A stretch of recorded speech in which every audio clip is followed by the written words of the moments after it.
let's inquire very carefully, what is thought? Why thought plays such an extraordinary part in our life? And what is thinking, which is same as thought? What is thinking?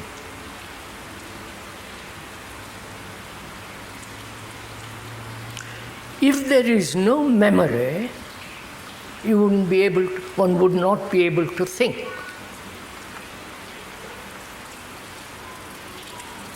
Clear? That would be a state of amnesia. So, if memory is necessary for thought,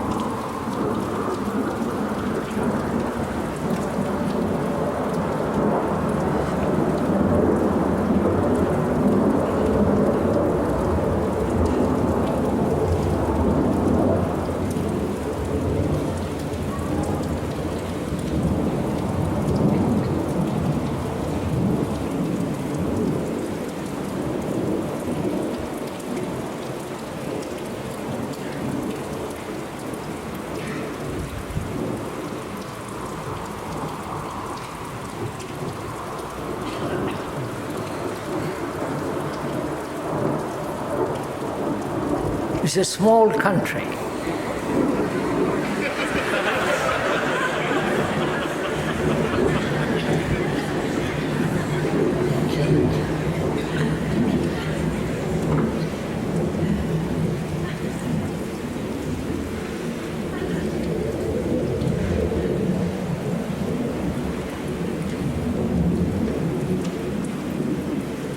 Thought is the response of memory.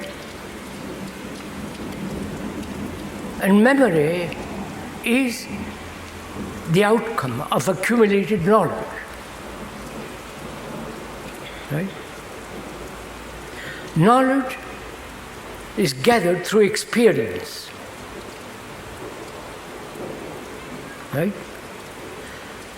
That knowledge in the scientific world is gathered bit by bit or through jumps, right? Constantly accumulating.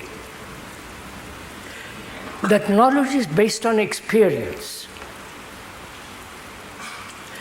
And experience, please go into it carefully with us together, is experience limited?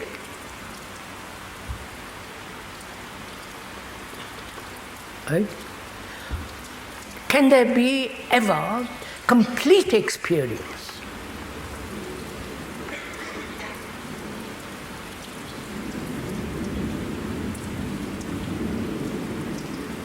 What does that word experience mean?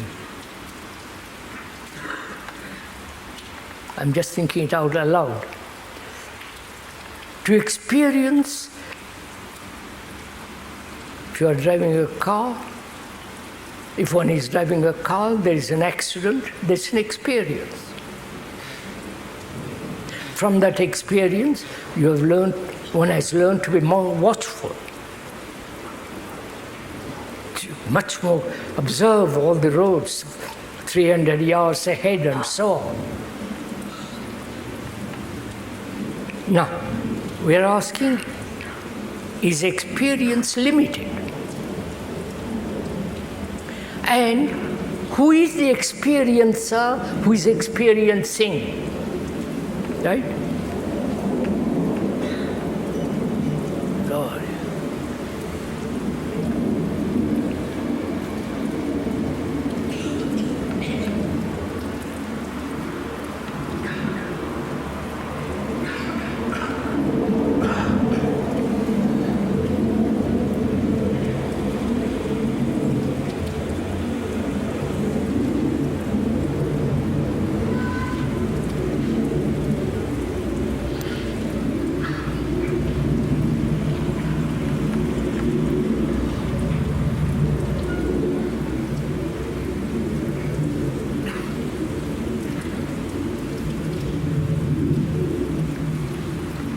It's rather important to ask this question.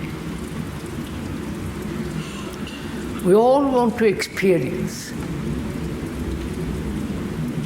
When you are young, sexual experience. As you get older, religious experiences. And ultimately the experience of illumination, or whatever you like to call it. Now, who is the experiencer? Who is experiencing? Right? You follow the question?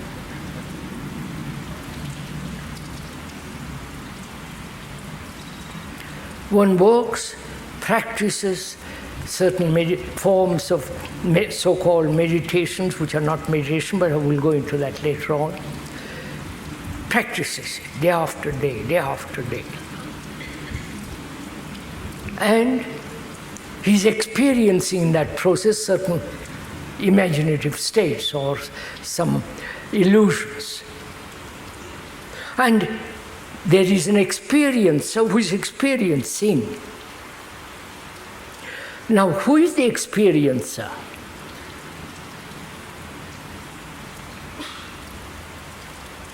Is the experiencer different from the experience he is going to have? Okay. You understood my question? I want to experience, if one wants, I'll keep to myself. If I want to experience God, or that state of holiness, I'm not belittling it, I'm not being cynical.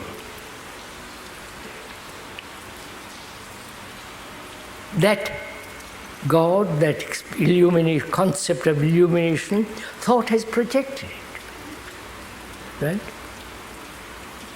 And I want to experience that which has thought put forward. See what is happening? I project something and then experience that something. Right? Is this clear? That is, I project some imaginary deity and I practice to achieve or experience that state of deity which thought has invented. So I must be very clear, who is the experiencer? Right? Surely the experiencer is all the accumulated memories, right? Accumulated knowledge. And when he experiences something, either he must recognize it, or it's no experience. If he recognizes, he already knows. You understand all this? So, thus, experience becomes very, very limited. Right? Look in the scientific world, knowledge is added bit by bit, right? Or during the last 100 years it's jumped. But it's still limited. Therefore, there can never be complete experience. Because the experience is always limited. Clear? Do we understand? It's not verbal explanation, but the fact,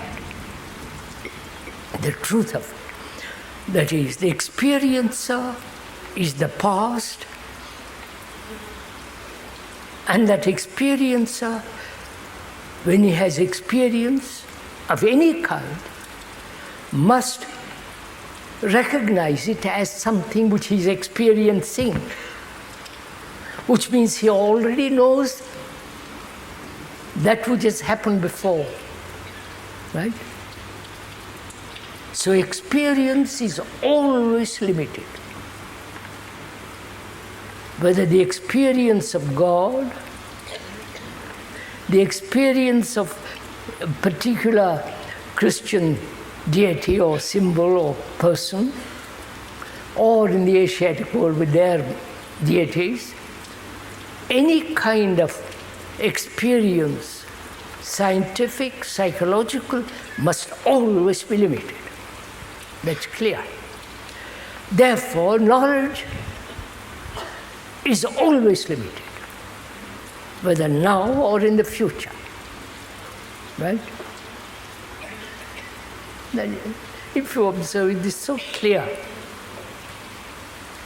So thought and memory are limited. So thought, being limited, must be divisive. Anything that is limited must be separated. Right?